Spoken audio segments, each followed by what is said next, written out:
Being able to communicate your research is an important skill, whether this involves writing a dissertation, publishing a paper in an academic journal, or disseminating them to policymakers or the general public.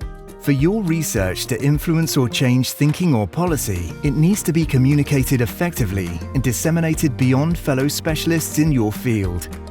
The Learning Hub has a module on research communication, which introduces different ways to communicate your research and how best to communicate your research to different audiences, both academic and non-academic.